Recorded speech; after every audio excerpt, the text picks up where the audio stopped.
The autumn of 1779 brought an unusual chill to the Pennsylvania wilderness, where the scattered settlements of German and English colonists struggled against both the harsh frontier and the ongoing war that had torn the colonies apart. In the remote valley of Whispering Creek, the Greenfield homestead stood like a dark monument against the crimson maples, its timber walls weathered by 3 generations of bitter winters. Ezekiel Greenfield had arrived in Pennsylvania 25 years earlier, claiming to be a devout follower of the emerging Mormon faith, though his interpretations of Scripture often left even the most tolerant neighbors unsettled. His wife, Mercy, had died giving birth to their 4 sons on a night when the moon hung blood-red in the October sky, a night the local Lenape tribes had warned would bring forth children touched by darkness. The boys, Caleb, Abel, Silas, and young Jeremiah, had grown into men of unusual constitution. At 24, Caleb possessed an unsettling stillness about him, his pale blue eyes seeming to look through rather than at those who spoke to him. Abel, 23, moved with the fluid grace of a predator, his hands always stained despite frequent washing. Silas, 22, spoke in whispers that somehow carried farther than shouted words, and 19-year-old Jeremiah had never been seen to sleep, his vigil keeping the family's candles burning through every night. The morning that would change everything began with the discovery of the Hartwell family's livestock. Samuel Hartwell, a neighboring farmer whose land bordered the Greenfield property, found his 3 milk cows arranged in a perfect triangle in his pasture, their throats opened with surgical precision. The blood had been drained so completely that the ground beneath them remained dry, despite the previous night's rain. "It ain't natural," Hartwell muttered to his wife Rebecca as they stood at their kitchen window, watching the Greenfield brothers emerge from the tree line. The 4 men moved in perfect synchronization, their black coats billowing in the morning wind like the wings of carrion birds. "No wolf or bear kills like that, and look how they walk, like they're hearing music we can't." Rebecca clutched her shawl tighter around her shoulders. She had lived on the frontier for 15 years, had seen Indian raids and wild animal attacks, but something about the Greenfield boys made her skin crawl in a way that defied explanation. "Perhaps we should speak to Reverend Morrison," she suggested, though her voice lacked conviction. The Reverend had tried to minister to the Greenfields before, only to return pale and shaken, refusing to speak of what he had witnessed during their prayers. As the brothers approached the Hartwell property, their father Ezekiel emerged from the family's root cellar, his arms stained to the elbows with what appeared to be rust-colored clay. His beard, once brown, had turned prematurely white, and his eyes held the fevered gleam of a man who had seen visions that no mortal mind should comprehend. "Good morning, Brother Hartwell," Ezekiel called out, his voice carrying the practiced cadence of a preacher. "I trust the Lord has blessed you with peaceful rest." Samuel stepped onto his porch, his hunting rifle within easy reach, though he made no move toward it. "Can't say as it was peaceful, Ezekiel. Lost 3 head of cattle last night, killed in a manner I've never seen." Ezekiel's expression remained serene, but his sons exchanged glances that seemed to communicate volumes without words. "The wilderness holds many dangers, brother. Perhaps the Lord is testing your faith as he tested Job." "This wasn't the work of any creature God made," Samuel replied, his voice growing harder, "and I'm not the only one who's noticed strange happenings since your boys started their gatherings." Ooh. The reference to the brothers' nocturnal activities hung in the air like smoke from a funeral pyre. For months, neighbors had reported seeing lights moving through the forest at ungodly hours, accompanied by sounds that resembled singing, but carried undertones that made dogs howl and horses refuse to leave their stalls. Young Jeremiah stepped forward, his movements unnaturally fluid for someone who had supposedly been awake for days. "Father," he said, his voice barely above a whisper, yet somehow audible across the distance between the properties, "perhaps Brother Hartwell would benefit from joining us in prayer. The Lord's protection is strongest when believers gather in his name." Rebecca felt her blood turn to ice water. There was something in the boy's tone, a hunger that had nothing to do with food, and an invitation that felt more like a trap being set. She grabbed her husband's arm, her fingers digging into his sleeve with desperate strength. "We appreciate the offer," Samuel said carefully, "but we'll tend to our own prayers. Good day to you." As the Greenfields turned to leave, Caleb paused and looked directly at Rebecca. For a moment, she felt as though she was staring into a deep well at midnight, and in those depths something stared back with ancient malevolence. When he smiled, she noticed that his teeth seemed sharper than they should be, and when he spoke, his words carried the weight of prophecy. "The blood calls to blood, Sister Hartwell, and the moon will be red again soon." That evening, as Rebecca helped her husband secure their remaining livestock in the barn, she couldn't shake the feeling that they were being watched. The forest that had always seemed like a protective barrier now felt like a wall of eyes, and every shadow seemed to move with purpose. "Samuel," she whispered as they walked back to the house, "I think we should consider moving closer to town, at least until this war ends and there are more people around." Her husband nodded grimly. He had been thinking the same thing, though he was reluctant to abandon the land his father had cleared with his own hands. But as they reached their door, they found something that made the decision for them. Carved into the wooden frame, still bleeding sap like an open wound, was a symbol neither of them recognized, a circle containing 4 intersecting lines that seemed to writhe in the lamplight. And beneath it, written in what appeared to be dried blood, were 4 names: Caleb, Abel, Silas, and Jeremiah. The message was clear, even if its meaning remained shrouded in darkness. The Greenfield brothers had marked them, and in the Pennsylvania wilderness of 1779, being marked by the wrong people was often a death sentence. As they barricaded their door that night, neither Samuel nor Rebecca could have imagined that their encounter with the Greenfield family was only the beginning of a horror that would consume their entire community, leaving scars on the land that would never fully heal. 3 days after the discovery of the symbol on their door, Samuel Hartwell made the difficult decision to ride to the settlement of Mill Creek, where a small community of families had banded together for mutual protection during these uncertain times. The journey took him through 15 miles of dense forest, along paths that seemed to grow darker with each passing hour despite the afternoon sun. The settlement consisted of 12 families, their homes arranged in a rough circle around a common area where they held their weekly meetings and shared meals. At the center stood a modest church, its bell tower rising above the tree line like a beacon of civilization in the wilderness. Reverend Morrison, a thin man with prematurely gray hair and eyes that had seen too much of human nature's darker aspects, greeted Samuel with obvious relief. "Thank the Lord you've come," Morrison said, clasping Samuel's hand with both of his own. "We've been discussing the situation with the Greenfields for weeks now. Your arrival confirms our worst fears." Inside the church, Samuel found himself facing a gathering of men whose faces reflected his own concerns. There was Thomas Brennan, whose daughter had disappeared 3 months earlier while gathering berries near Greenfield land. Jacob Mueller, the settlement's blacksmith, whose tools had been found arranged in ritualistic patterns after the Greenfield brothers had visited his forge. And William Crawford, a veteran of the French and Indian War, whose military experience had taught him to recognize the signs of an enemy preparing for attack. "Tell us what you've seen," Crawford said, his scarred hands folded on the rough wooden table. "Leave nothing out, no matter how strange it might sound." Samuel recounted the slaughter of his cattle, the unnatural behavior of the Greenfield brothers, and the symbol carved into his door. As he spoke, he noticed the other men exchanging meaningful glances, their expressions growing increasingly grim.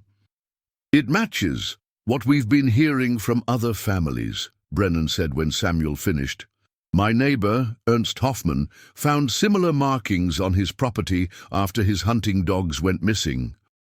And the widow Patterson swears she saw lights moving through the forest in patterns that hurt her eyes to follow. Reverend Morrison cleared his throat, his voice heavy with reluctance.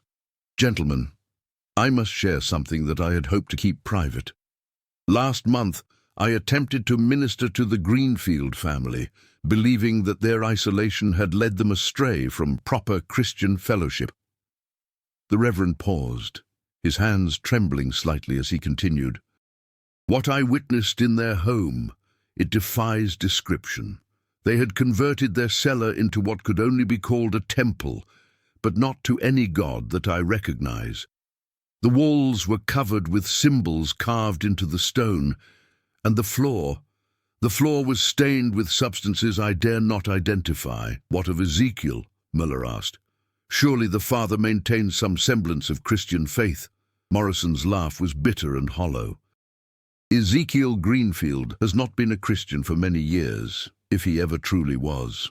He spoke of revelations received during his wife's death, of a covenant made with powers that predate Christ's message.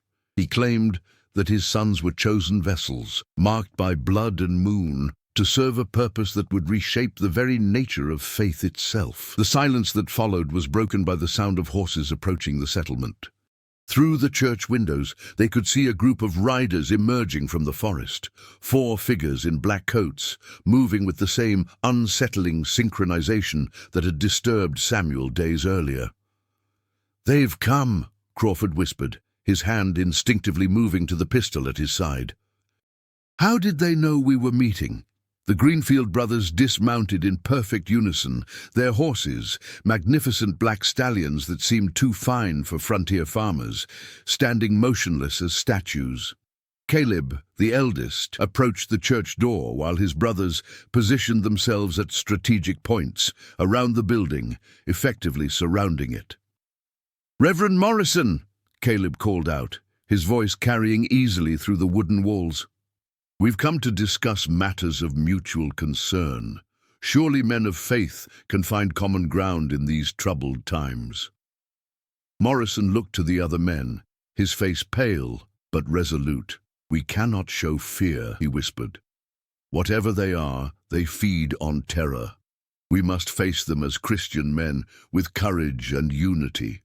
The Reverend opened the church door, stepping onto the small porch with Samuel and the others close behind. In the fading daylight, the Greenfield brothers seemed to absorb, rather than reflect the remaining sunlight, their forms appearing to waver slightly as though seen through heat shimmer. "What brings you so far from your homestead, Caleb?" Morrison asked, his voice steady despite the circumstances. Caleb smiled, and in that expression, Samuel saw something that made his blood run cold. It was the smile of a predator that had cornered its prey, confident and patient and utterly without mercy. "We've heard rumors, Reverend, whispers of discontent among our neighbors, accusations that lack both charity and understanding." Caleb's pale eyes swept over the assembled men, seeming to catalogue each face for future reference. "We thought it best to address these concerns directly before misunderstandings lead to unfortunate consequences." "What concerns?" Crawford demanded, his military bearing evident in his straight posture and direct gaze. "We're simply discussing the protection of our families and property." Abel, the second brother, laughed softly. The sound was like wind through a graveyard, carrying undertones that made the horses shift nervously. "Protection from what, Brother Crawford? We are your neighbors, your fellow Christians. What threat could we possibly pose?" "The threat of whatever killed my cattle," Samuel said, stepping forward despite his fear. "The threat of whatever took Thomas's daughter. The threat of whatever force has turned good Christian land into a place where decent folk fear to tread after dark." Silas, who had remained silent until now, spoke in his characteristic whisper that somehow carried to every ear. "Fear is a choice, Brother Hartwell, as is faith, as is the decision to embrace or reject the gifts that the Lord provides to his chosen servants." "What gifts?" Morrison demanded.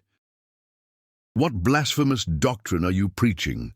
Jeremiah, the youngest, stepped closer to the church, his movements flowing like water.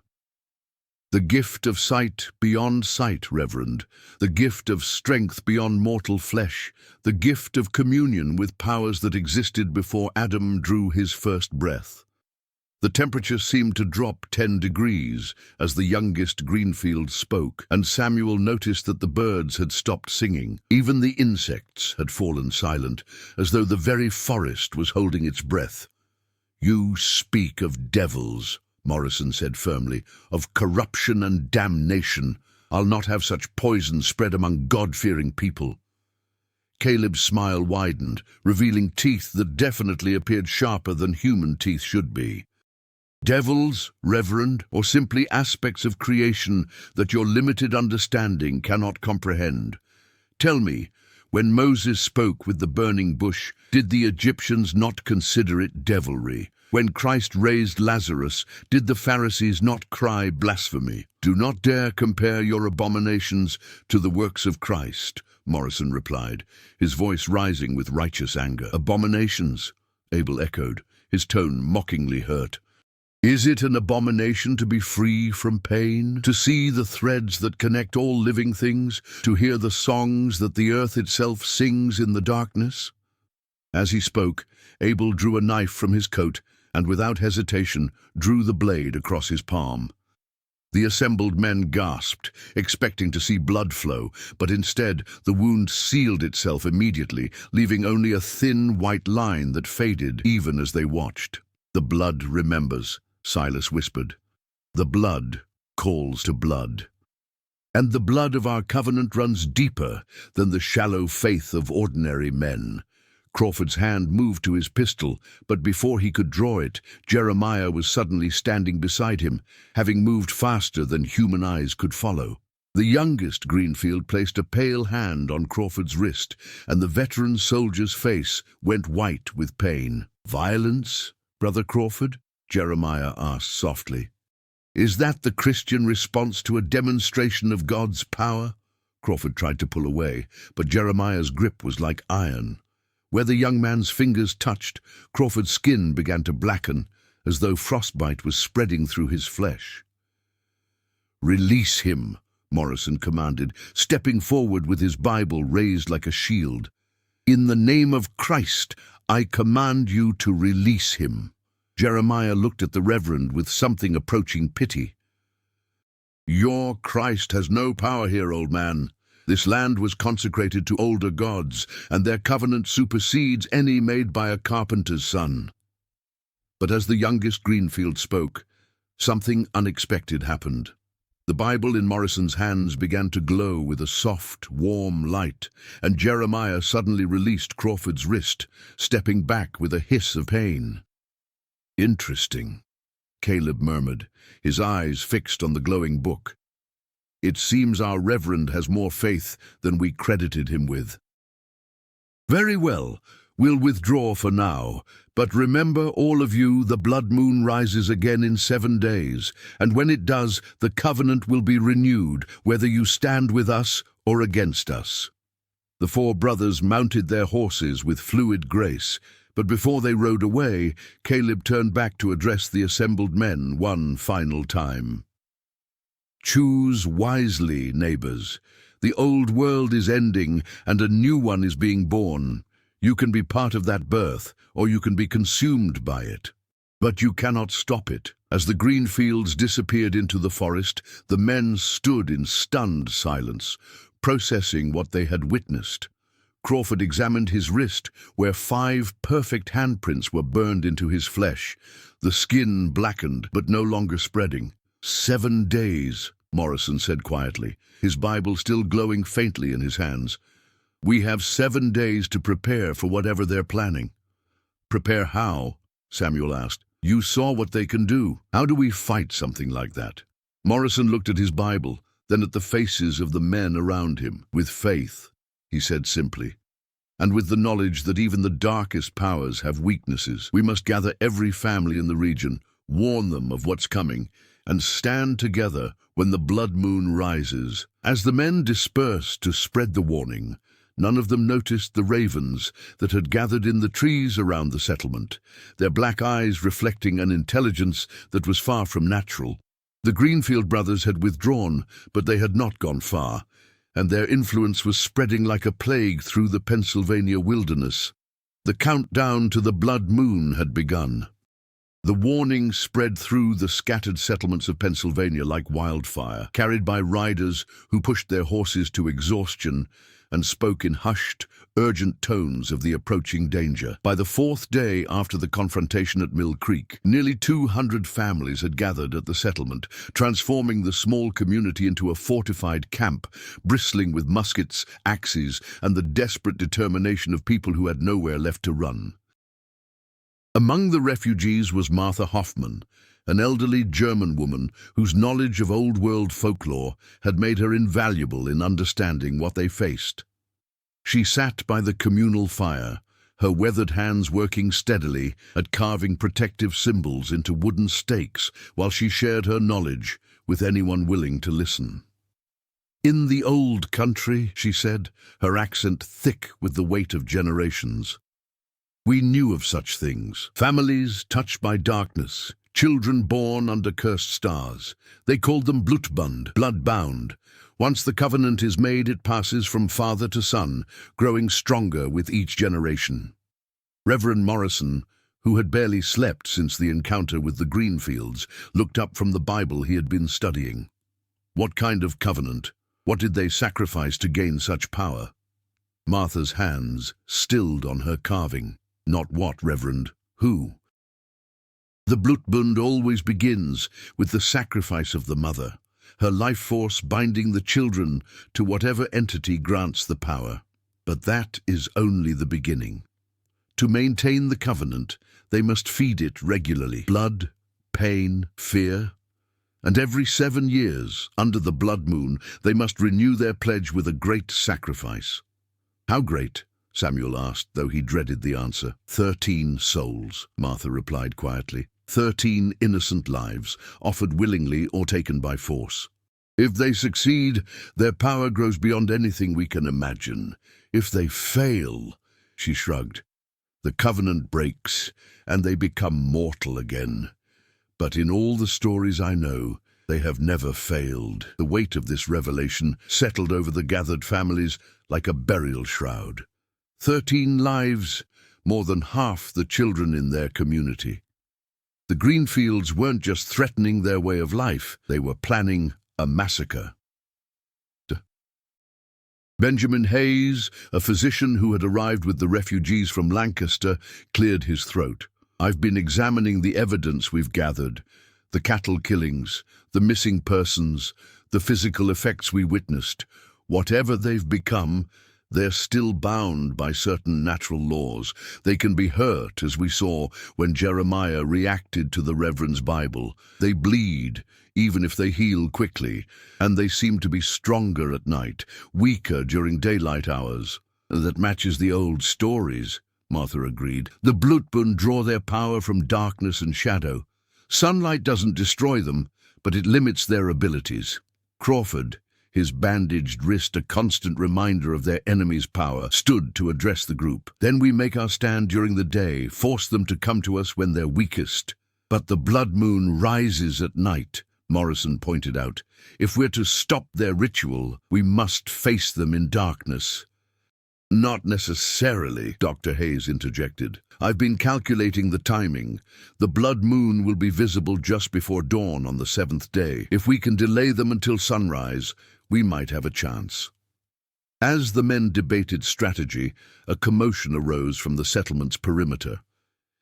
The sentries were calling out warnings, and through the forest came a sight that chilled every heart, a procession of figures walking in perfect formation, their movements synchronized like dancers following unheard music. But these weren't the Greenfield brothers, these were their neighbors, families who lived closest to the Greenfield homestead, people who had been missing for days. The widow Patterson walked at the front of the group, her usually neat appearance dishevelled, her eyes reflecting the same pale, hungry light that marked the Greenfields themselves. Behind her came Ernst Hoffmann, Martha's own nephew, his face bearing the slack expression of a man whose will was no longer his own. Following him were the Kowalski family, the Brennan children, who had disappeared weeks earlier, and nearly 24 others, all walking with the same eerie synchronization, all bearing the mark of corruption that had claimed them. "Ernst!" Martha cried out, running toward her nephew despite the warnings of the men around her. "Ernst! It's me! It's your Aunt Martha!" The young man turned toward her voice, and for a moment his expression seemed to clear. "Tante Martha," he whispered, using the German endearment from his childhood. "Help me. I can't. They're in my head. They won't let me." But before he could say more, his face went blank again, and he resumed his place in the procession. The corrupted villagers arranged themselves in a circle around the settlement, standing motionless as statues, but clearly serving as a barrier to prevent escape. From the forest behind them emerged the Greenfield brothers, no longer bothering to maintain their human appearance. Their skin had taken on a pale, translucent quality that revealed the dark veins beneath, and their eyes now glowed with an inner fire that hurt to look upon directly. They moved with fluid grace, their feet seeming to barely touch the ground. Ezekiel Greenfield followed his sons, but the transformation in the patriarch was even more dramatic. His hair had turned completely white, his skin stretched tight over bones that seemed to have elongated, and when he smiled, his mouth revealed rows of needle-sharp teeth. "My dear neighbors," Ezekiel called out, his voice carrying easily across the distance despite its whispered tone. "How wonderful to see you all gathered together. It saves us the trouble of collecting you individually." Morrison stepped forward, his Bible clutched in his hands. "You'll not have them, Ezekiel. Whatever bargain you've made, whatever power you serve, it ends here." Ezekiel laughed, the sound like breaking glass. "Ends? Oh, my dear Reverend, it's only beginning. Do you know what we are? Do you understand the magnitude of what you're trying to oppose?"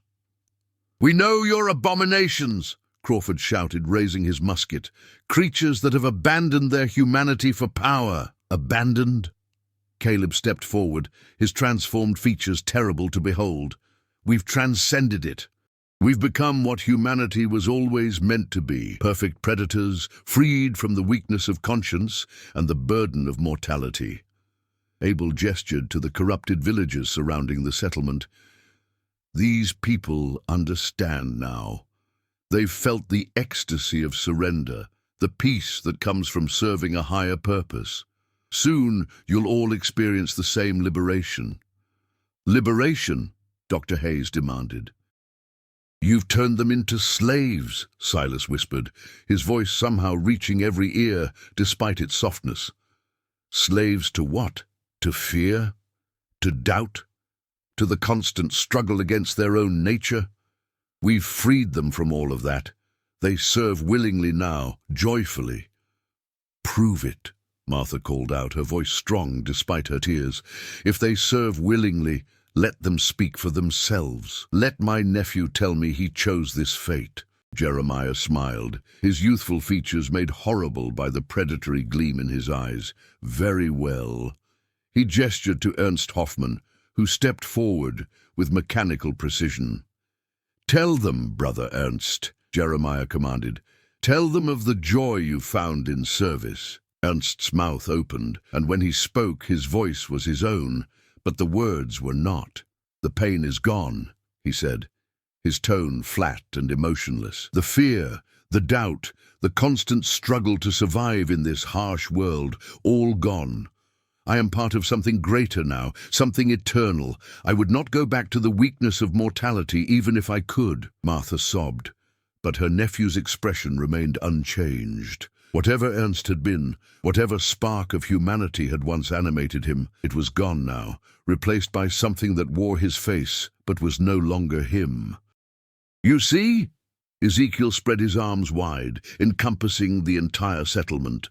"This is what we offer: peace, purpose, power. Join us willingly, and the transformation will be gentle. Resist, and we'll take what we need by force. Either way, the covenant will be renewed, and our power will grow beyond anything this world has ever seen. What do you really want? Morrison demanded. What's the true purpose of this covenant? Caleb's smile was terrible to behold. To prepare the way, Reverend. Our Master stirs in the deep places of the earth, and soon he will rise to reclaim what was always his. This world, this reality, was never meant for creatures as weak and limited as humanity. We are the harbingers of a new age, and you have the privilege of witnessing its birth. And if we refuse, Samuel asked, though he already knew the answer, then you'll serve as the 13 souls required for tonight's ritual, Abel replied matter-of-factly. Your deaths will complete the covenant and grant us the power to spread our Master's influence across the entire continent. Within a generation, every settlement from the Atlantic to the Mississippi will serve our cause. The magnitude of the threat was staggering. This wasn't just about their small community, it was about the future of human civilization itself. If the Greenfield succeeded, their corruption would spread like a plague, transforming the new world into something unrecognizable. We'll fight, Crawford declared, raising his weapon. We'll die before we let you succeed. Oh, you'll die regardless, Jeremiah said softly. The only question is whether you'll die as humans or as something more. As the youngest Greenfield spoke, the corrupted villagers began to move, closing in on the settlement with the same synchronized precision that marked everything the family did. The final confrontation was about to begin, and the fate of not just their community, but potentially the entire continent, hung in the balance. Morrison raised his Bible, and once again it began to glow with that soft, warm light. Then, let us die as Christians, he said firmly, and trust that God will not abandon his children in their darkest hour. The blood moon was still hours away, but the battle for the soul of Pennsylvania had already begun. The attack began at sunset, when the corrupted villagers moved as one toward the settlement's hastily constructed barricades. They came in perfect silence, their faces blank and emotionless, showing no recognition of the friends and family members who aimed muskets at them from behind overturned wagons and sharpened stakes. Martha Hoffman was the first to fire, her shot taking down a neighbor she had known for 15 years. The man fell without a sound, black ichor flowing from his wound instead of blood, but within moments he was rising again, the hole in his chest already beginning to close. "They healed too quickly!" Dr. Hayes shouted over the growing chaos. "Conventional weapons won't stop them!" Crawford, drawing on his military experience, began organizing the defense. "Aim for the heads. If they can heal, maybe they can't regrow." His own shot proved the theory partially correct.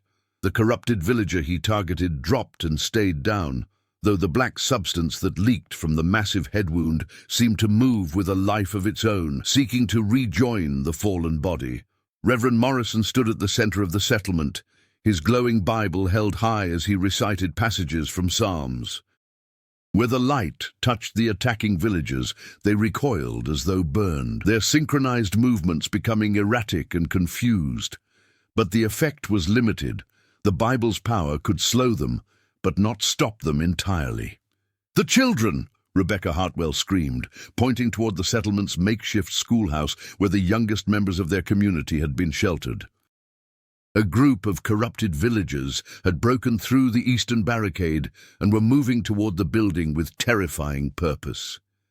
Samuel Hartwell abandoned his position and ran toward the schoolhouse, his hunting rifle clutched in his hands.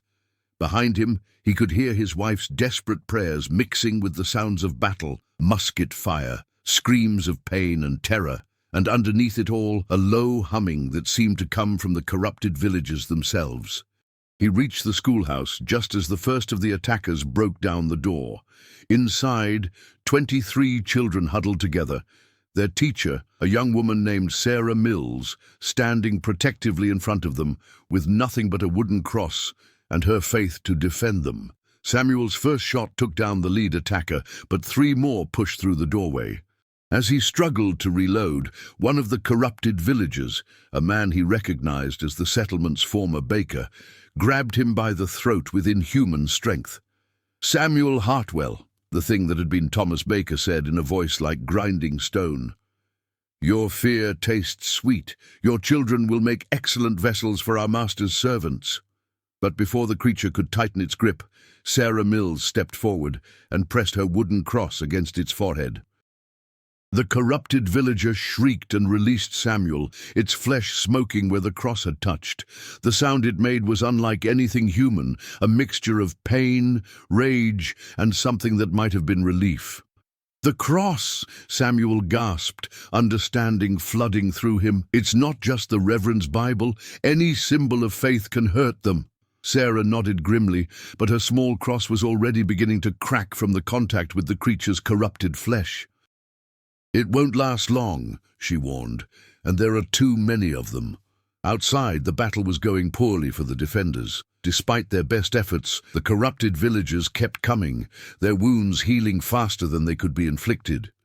Worse, some of the defenders were beginning to fall, not to death, but to the same corruption that had claimed their attackers. When the black ichor from the creature's wounds touched an open cut or was breathed in as vapor, it began the transformation process immediately. Dr. Hayes watched in horror as one of his patients, a young farmer named Michael O'Brien, began to change after being splashed with the dark substance. The man's eyes took on the same pale glow as the attackers, his movements becoming synchronized with theirs, and within minutes he had turned his weapon on his former allies. "It's spreading!" Hayes shouted to Morrison. "The corruption, it's contagious. Anyone who comes into contact with their blood becomes one of them." Morrison's face went white as he realized the implications. They weren't just fighting for their lives, they were fighting to prevent their own transformation into the very monsters they opposed. And with each defender who fell, their enemies grew stronger. From the forest surrounding the settlement came the sound of laughter. Cold, inhuman laughter that seemed to echo from multiple directions at once. The Greenfield brothers were watching the battle unfold, content to let their corrupted servants wear down the defenders before making their own move. "Enjoying the show, Reverend." Caleb's voice drifted across the battlefield, somehow audible despite the chaos. "This is just the beginning. Wait until you see what we have planned for the children." Morrison's grip tightened on his Bible, and the light emanating from it grew brighter. "In the name of Christ," he shouted, his voice carrying across the settlement, "I call upon the power of the Almighty to protect his children." The effect was immediate and dramatic. Every corrupted villager within the settlement suddenly stopped moving, their faces contorting in apparent agony. Some began to smoke as though burning from within, while others fell to their knees, clutching their heads and making sounds that were almost human. But the effort was taking its toll on Morrison. Blood began to trickle from his nose, and his hands shook with the strain of channeling such power. "I can't hold them much longer," he gasped. Crawford saw the Reverend's distress and made a desperate decision. "Everyone with a cross, a Bible, anything blessed, form a circle around Morrison. We need to amplify his power." The surviving defenders rushed to comply, forming a protective ring around the Reverend, with their religious artifacts held high. The combined faith of the group seemed to strengthen Morrison's ability, and the light from his Bible grew even brighter, forcing the corrupted villagers to retreat toward the forest. But their victory was short-lived. As the corrupted servants fell back, the Greenfield brothers themselves stepped forward, their transformed features terrible in the growing darkness. The light that had been so effective against their servants seemed to have little effect on them. They walked through it as though it were nothing more than morning mist.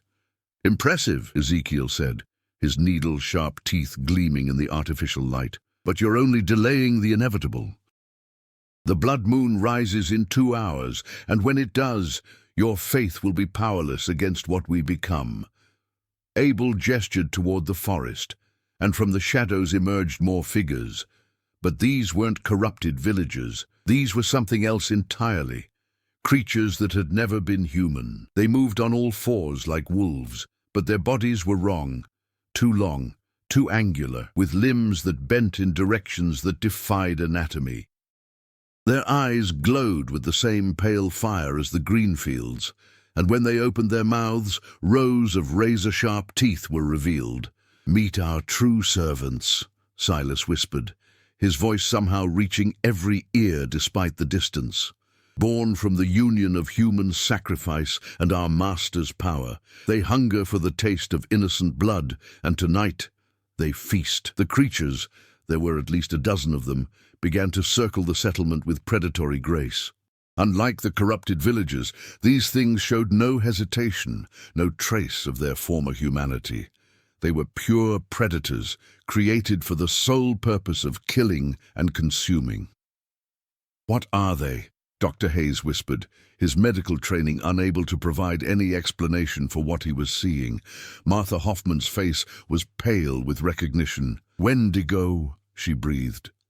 In the old stories, they were called Wendigo, humans who had been fed to the darkness until nothing human remained. "How do we fight them?" Crawford demanded, but before anyone could answer, the creatures attacked. They moved with inhuman speed, leaping over the barricades as though they weren't there. The first one to reach the defenders landed in the middle of their circle, its claws raking across Morrison's back and sending the Reverend sprawling. The Bible fell from his hands, its light immediately dimming. Without Morrison's power to hold them back, the corrupted villagers began advancing again, and the settlement found itself caught between two forces. The mindless servants approaching from outside, and the ravenous monsters already within their defenses. Samuel Hartwell, still protecting the children in the schoolhouse, watched through the window as the battle turned into a massacre.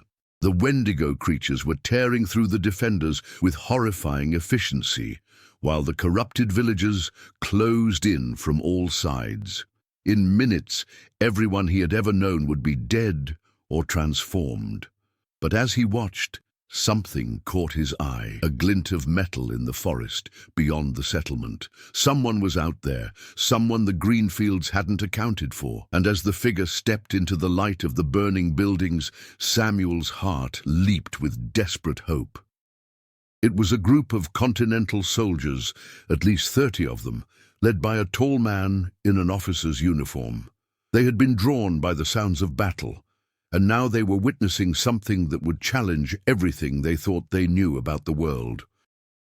The officer, a colonel by his insignia, raised his sword and shouted a command that cut through the chaos. "Fix bayonets! Whatever these things are, they bleed, and if they bleed, they can die." The arrival of trained soldiers changed the dynamics of the battle, but Samuel knew it might not be enough. The blood moon was rising, and when it reached its zenith, the Greenfield brothers would complete their ritual and become something even more terrible than they already were. The final phase of the battle was about to begin, and the fate of not just their settlement, but potentially the entire continent, hung in the balance. Colonel Marcus Whitmore had seen the horrors of war, men torn apart by cannon fire, soldiers dying of disease and starvation, the brutal reality of combat that stripped away all illusions about glory and honor. But nothing in his military experience had prepared him for the nightmare he witnessed as his patrol approached the settlement of Mill Creek. The Continental Army unit had been tracking British loyalists through the Pennsylvania wilderness when they heard the sounds of battle echoing through the forest. What they found defied all rational explanation. Creatures that moved like animals but had once been human, villagers with glowing eyes who fought with inhuman coordination, and at the center of it all, 4 figures who radiated an aura of malevolence so powerful it made hardened soldiers cross themselves and whisper prayers. "What in God's name are we looking at?" Sergeant William Murphy asked, his Irish accent thick with disbelief as he watched a Wendigo creature tear through a group of defenders. Whitmore had no answer. His military training told him to assess the tactical situation, identify the enemy, and formulate a plan of attack. But how did one fight an enemy that seemed to defy the natural order itself? "Sir," called out Private James Harrison, pointing toward the settlement's center where Reverend Morrison lay bleeding from the Wendigos' attack. "That man with the book, whatever he was doing, it was holding them back. If we can get to him—" Whitmore nodded grimly. "Murphy, take half the men and create a diversion on the eastern flank. Draw those creatures away from the civilians. Harrison, you're with me. We're going for the Reverend." The soldiers moved with practiced efficiency, their bayonets gleaming in the light of the burning buildings. The Wendigo creatures, focused on their slaughter of the settlers, were caught off guard by the disciplined volley fire that suddenly erupted from the forest. Several of the monsters fell, their unnatural bodies unable to withstand the concentrated musket fire. But the Greenfield brothers were not so easily surprised. Caleb turned toward the approaching soldiers, his transformed features twisting into an expression of amused contempt. "More lambs for the slaughter," he said, his voice carrying easily across the battlefield. "How thoughtful of them to arrive just in time for the ritual." Abel gestured toward the soldiers, and the corrupted villagers immediately changed their focus, moving to intercept the military unit with the same eerie coordination they had shown throughout the battle. But these were trained soldiers, not frightened civilians, and they met the attack with disciplined fire and steel. Whitmore fought his way through the chaos, his sword cutting down corrupted villagers while Harrison covered him with musket fire. They reached Morrison just as the Reverend was struggling to his feet, his Bible clutched against his chest, despite the blood flowing from his wounds. "Reverend," Whitmore said urgently, "whatever you were doing with that book, we need you to do it again. My men can hold them off, but not for long." Morrison looked up at the colonel with eyes that held both pain and desperate hope. "The blood moon," he gasped, pointing toward the sky where the lunar eclipse was beginning to turn the moon a deep crimson. "When it reaches full eclipse, they'll complete their ritual. We have to stop them before then." "Ooh, how?" Whitmore demanded, even as he parried a claw swipe from a Wendigo that had broken through his men's line. "The source," Morrison replied, struggling to stand. "We have to destroy the source of their power, the altar where they made their original covenant." Samuel Hartwell, having left the children in Sarah Mill's care, fought his way over to join them. "Where is this altar?" he asked. Morrison pointed toward the Greenfield homestead, barely visible through the trees. "In their cellar. But it's protected by more than just physical barriers. The very air around it is poisoned with their corruption." Whitmore assessed the tactical situation. His men were holding their own against the corrupted villagers, but the Wendigo creatures were proving more difficult to kill. Each one that fell seemed to take 2 or 3 soldiers with it, and their numbers were dwindling rapidly. "We need a diversion," he decided. "Something to draw the Greenfields away from their homestead long enough for a small team to reach the altar." "I'll go," Samuel volunteered immediately. "It's my land they've corrupted, my neighbors they've destroyed. This is my responsibility." "And mine," Morrison added, clutching his Bible. "The altar will be warded against intrusion. You'll need someone with faith strong enough to break through their protections." Dr. Hayes, who had been tending to the wounded, looked up from his work. "If you're going to destroy whatever's in that cellar, you'll need someone who understands what you're dealing with. I'm coming too." Whitmore nodded grimly. "Then we do this properly. Murphy," he called to his sergeant, "take the remaining men and make as much noise as possible. Draw every one of those creatures toward the settlement. We need them focused here, not watching their home." As the sergeant began organizing the diversion, Martha Hoffman approached the group. In her weathered hands, she carried a collection of items that seemed oddly out of place on a battlefield. Wooden stakes carved with protective symbols, small bags of what appeared to be salt, and a collection of iron nails. "You'll need these," she said simply. The old protections, the ones that worked before Christ brought his light to the world. Sometimes the oldest ways are the strongest. The blood moon was now clearly visible, its crimson light casting everything in an eerie red glow. As it rose higher, the Greenfield brothers seemed to grow more powerful. Their movements became more fluid, their voices carried farther, and the very air around them began to shimmer with malevolent energy. "The ritual is beginning," Morrison said urgently. "We have to move now, before they become too powerful to stop." The small group, Whitmore, Samuel, Morrison, Dr. Hayes, and Martha, slipped away from the main battle and began making their way through the forest toward the Greenfield homestead. Behind them, they could hear the sounds of combat intensifying as Murphy's diversion drew the attention of the creatures. The journey through the dark woods was a nightmare of its own. The trees seemed to lean in toward them, their branches reaching out like grasping fingers.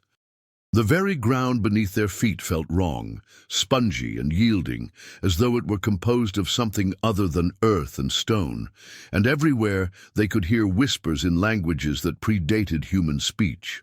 "The corruption runs deep," Morrison observed, his Bible providing a small circle of protective light around the group. "They've been feeding this land with blood and pain for years. It's become a conduit for their master's power." As they approached the homestead, they could see that the building itself had been transformed. What had once been a simple frontier cabin now resembled something from a fever dream. The walls had grown taller and more angular, the windows glowed with an inner fire, and the roof was crowned with symbols that hurt to look at directly. "How do we get inside?" Dr. Hayes whispered, staring at the structure that seemed to pulse with malevolent life. Martha stepped forward, pulling out one of her carved stakes. "The old ways," she said firmly, and began to chant in a language that sounded like German but was far older. As she spoke, the stake began to glow with a pale blue light, and the oppressive atmosphere around the homestead seemed to lessen slightly. "Now," she said urgently, "while the protection holds." They rushed toward the house. But as they reached the door, it swung open to reveal Ezekiel Greenfield standing in the threshold. The patriarch's transformation was now complete. He stood nearly 8 feet tall, his limbs elongated and twisted, his skin translucent enough to reveal the dark veins beneath. When he smiled, his mouth opened far wider than any human mouth should, revealing rows of needle-sharp teeth. "Welcome to my home," he said in a voice like grinding stone. "I've been expecting you." Behind him, they could see the entrance to the cellar, where a red glow emanated from below. The sound of chanting drifted up from the depths, the voices of his 4 sons, speaking words in a language that made the listeners' ears bleed just to hear it. "You're too late," Ezekiel continued, gesturing toward the blood moon that was now approaching full eclipse. "The ritual is nearly complete. Soon my master will have the power to reshape this entire continent in his image." "Not if we stop you first," Whitmore declared, raising his sword. Ezekiel laughed, the sound like breaking glass. "Stop me. You're welcome to try. But know this, even if you succeed in destroying the altar, even if you break the covenant, the corruption has already spread too far to contain. My sons have planted seeds of darkness in a dozen settlements across Pennsylvania. The transformation of this land has already begun." The revelation hit them like a physical blow. Even if they succeeded here, even if they stopped the immediate threat, the Greenfield family had been spreading their corruption for months, perhaps years. The battle for Mill Creek was just one small part of a much larger war, but there was no time to despair.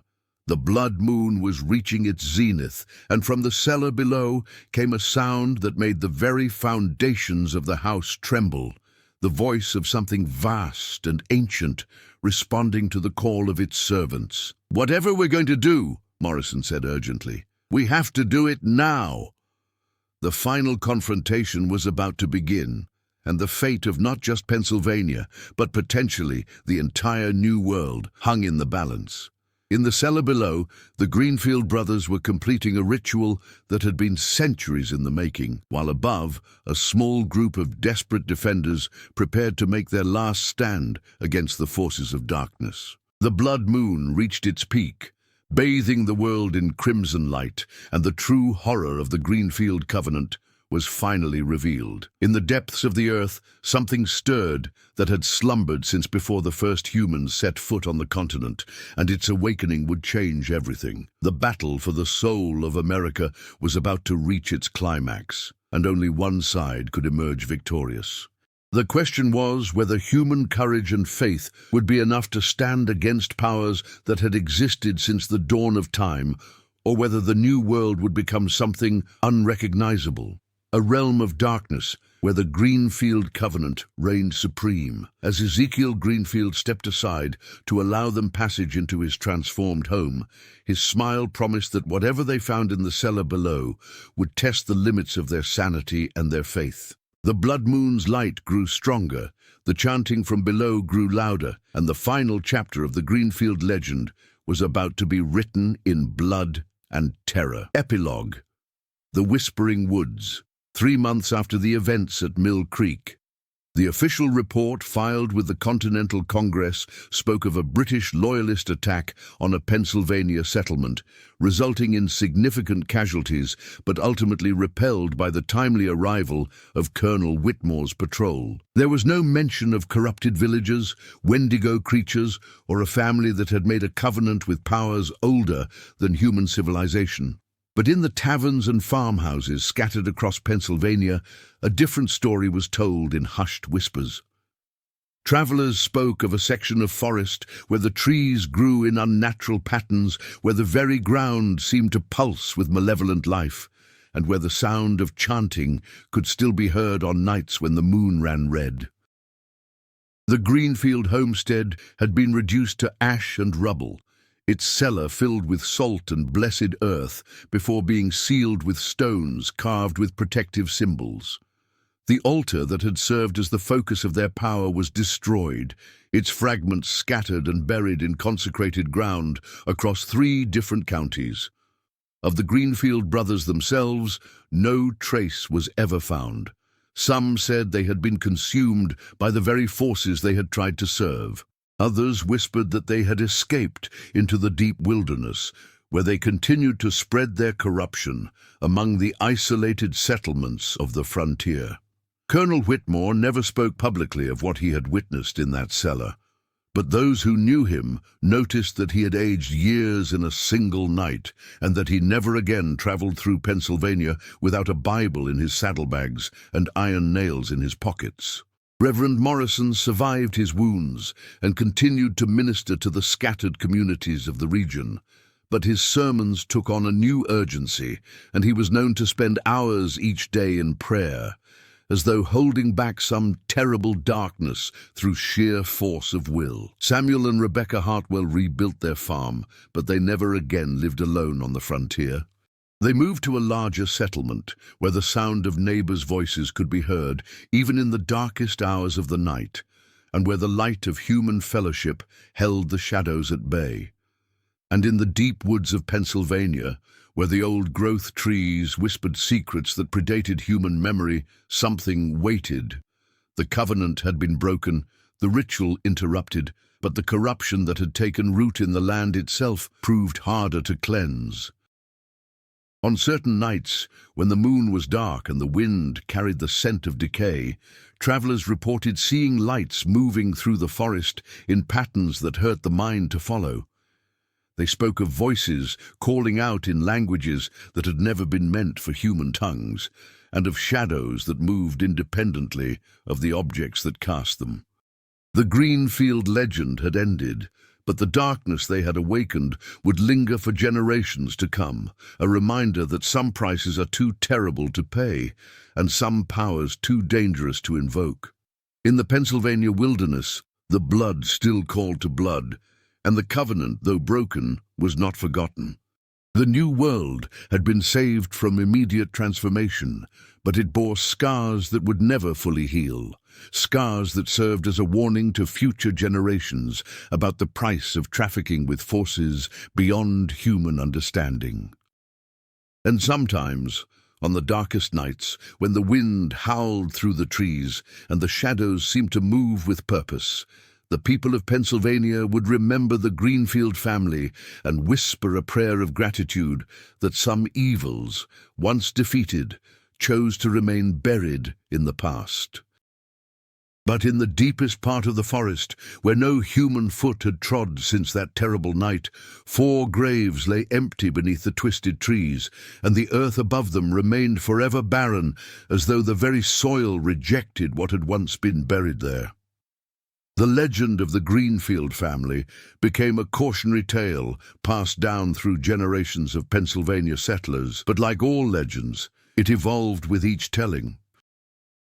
Some versions painted the brothers as victims of their father's madness, others as willing participants in unspeakable evil. But all agreed on one crucial detail: the corruption they had unleashed was not entirely contained.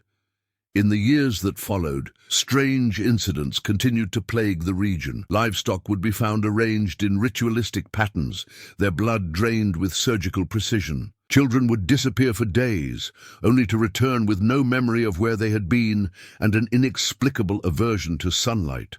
And always, there were reports of 4 figures seen walking through the forest at night, their movements synchronized like dancers following unheard music. Dr. Benjamin Hayes, who had survived the battle at Mill Creek, dedicated the remainder of his life to documenting these incidents. His private journals, discovered after his death in 1823, contained detailed accounts of what he termed residual corruption, manifestations of the dark power that had once centered on the Greenfield homestead. The evil they awakened, Hayes wrote in his final entry, was not destroyed but merely dispersed.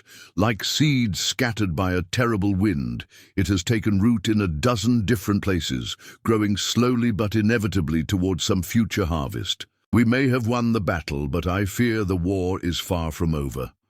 Martha Hoffman lived to be 93, becoming the region's unofficial keeper of protective law. Her carved stakes and iron charms became prized possessions among the frontier families, and her knowledge of the old ways was sought by travelers from as far away as Virginia and New York. On her deathbed, she spoke of dreams in which she saw the Greenfield brothers walking through a landscape of perpetual twilight, searching for a way back to the world of the living. "They are not dead," she whispered to her great-niece, who had come to tend her in her final hours. Death was never part of their covenant. They exist somewhere between life and the grave, waiting for the right moment, the right circumstances to return.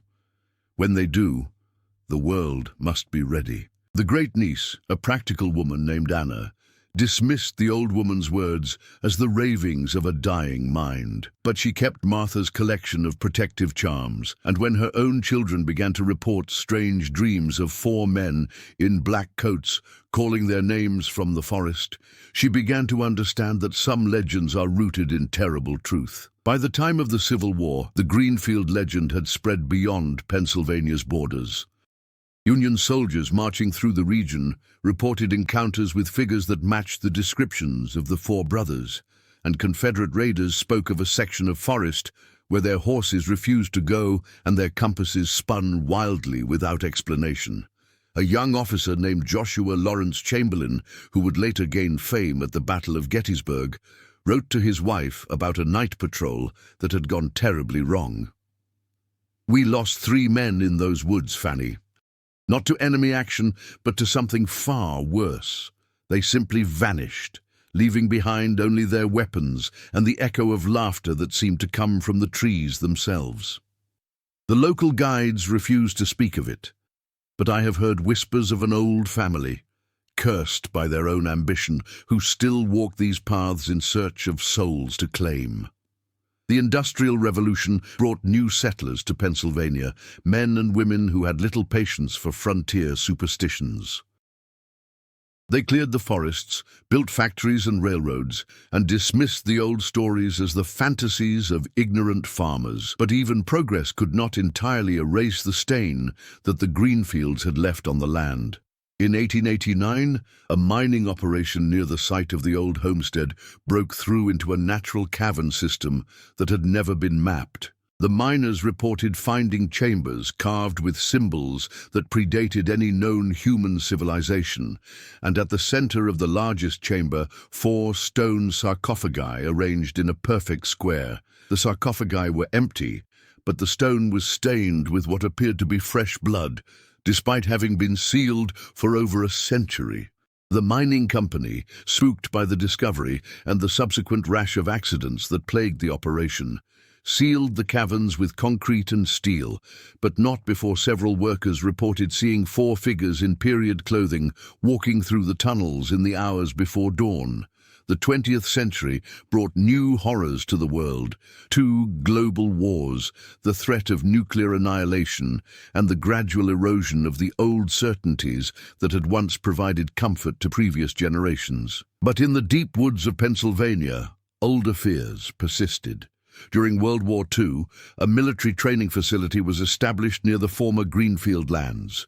The soldiers stationed there reported a disturbing pattern of incidents: sentries found at their posts in catatonic states, training exercises disrupted by equipment failures that defied explanation, and a persistent sense of being watched by unseen eyes. The base commander, Colonel Robert McNamara, filed several reports with his superiors describing what he termed anomalous psychological effects affecting his troops. These reports were classified and buried in military archives, but decades later, researchers studying the psychological impact of military training would note the unusually high rates of mental breakdown among soldiers stationed at that particular facility. In the 1960s, as America grappled with social upheaval and the questioning of traditional authority, a new generation of researchers began to take interest in the Greenfield legend. Paranormal investigators, armed with new technologies and freed from the religious constraints that had shaped earlier interpretations, attempted to document and understand the phenomena that continued to manifest in the region. Dr.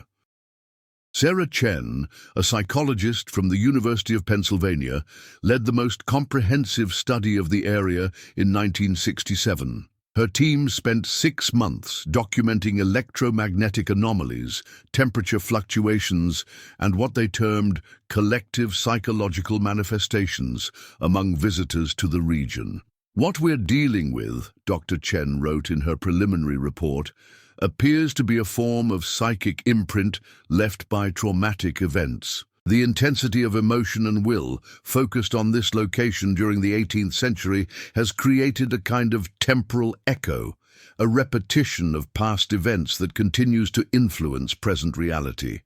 But Dr. Chen's scientific approach was challenged when her team began to experience the same phenomena they were studying. Equipment malfunctioned in ways that suggested intelligent interference. Team members reported shared dreams of 4 men in colonial dress, and on the final night of their investigation, Dr. Chen herself disappeared for 18 hours, returning with no memory of where she had been, and a series of symbols carved into her forearm that matched those found in Martha Hoffman's protective charms.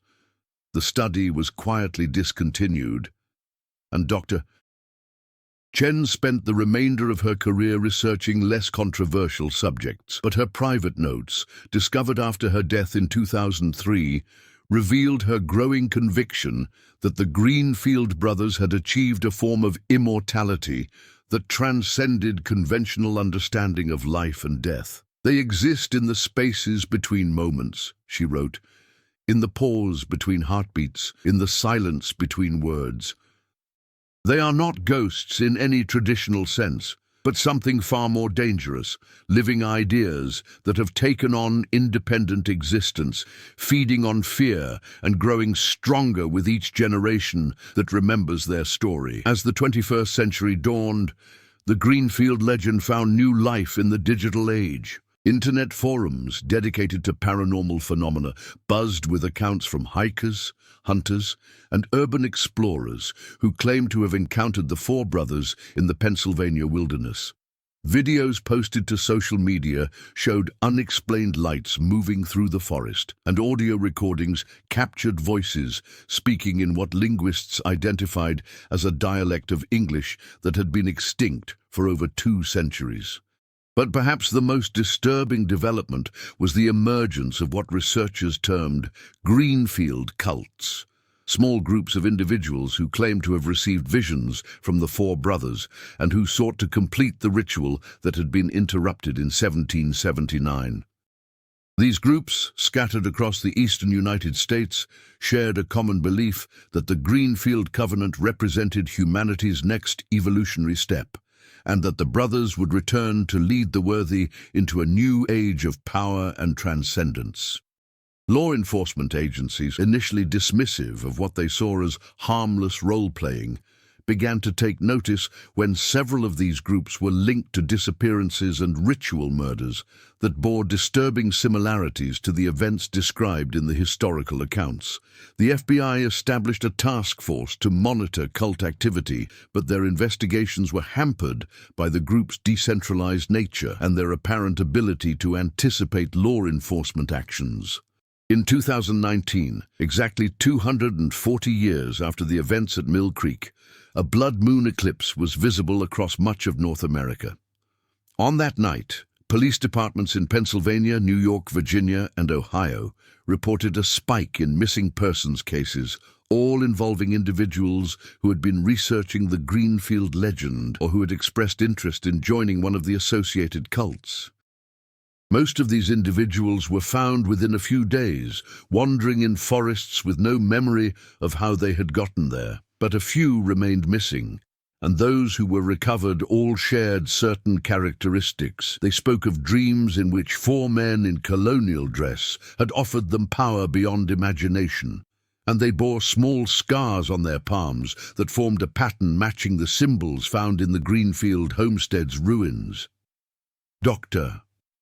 Michael Torres, a forensic psychologist who interviewed several of the recovered individuals, noted disturbing similarities in their accounts. They all described the same basic experience, he reported.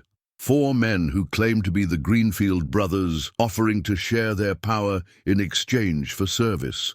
The individuals who accept the offer report feeling a sense of euphoria and belonging, followed by a period of blackout. When they regain consciousness, they have no memory of what transpired, but they retain an overwhelming desire to return to the forest and find the brothers again. As this account is being written, the Greenfield legend continues to evolve and spread. Social media algorithms designed to maximize engagement have inadvertently amplified the story's reach, introducing it to new audiences who might otherwise never have encountered it. Online communities dedicated to the brothers have grown from dozens to thousands of members, and their influence appears to be expanding beyond the original Pennsylvania epicenter. The question that haunts researchers and law enforcement officials alike is whether the Greenfield brothers represent a genuine supernatural threat or simply a powerful psychological phenomenon that has taken on a life of its own. But for the families who have lost loved ones to the growing cult movement, for the communities that continue to experience unexplained phenomena, and for the individuals who claim to have encountered the brothers themselves, the distinction may be irrelevant. The covenant made in 1779 was broken, but its echoes continue to reverberate through time. The Greenfield brothers, whether as supernatural entities or as living ideas that have transcended their original human forms, remain active forces in the world. Their legend serves as a reminder that some hungers can never be satisfied, some ambitions can never be fulfilled, and some prices, once paid, can never be refunded. In the deep woods of Pennsylvania, where the old trees whisper secrets that predate human memory, the blood still calls to blood. And somewhere in the spaces between reality and nightmare, four brothers continue their eternal search for souls willing to join their covenant, their dark promise of power and transcendence, as seductive today as it was nearly 2.5 centuries ago. The legend of the Greenfield family is far from over. It continues to write itself in the lives of those who seek forbidden knowledge, in the dreams of those who hunger for power, and in the shadows that gather wherever human ambition meets supernatural opportunity. The brothers are patient. They have all the time in the world, and they know that eventually someone will be desperate enough, ambitious enough, or foolish enough to accept their offer. When that day comes, the covenant will be renewed, and the true horror of the Greenfield legacy will finally be revealed. Until then, they wait in the darkness, their whispered promises carried on every wind that blows through the Pennsylvania wilderness, calling to those who would trade their humanity for a taste of immortal power. The blood moon will rise again, and when it does, the Greenfield brothers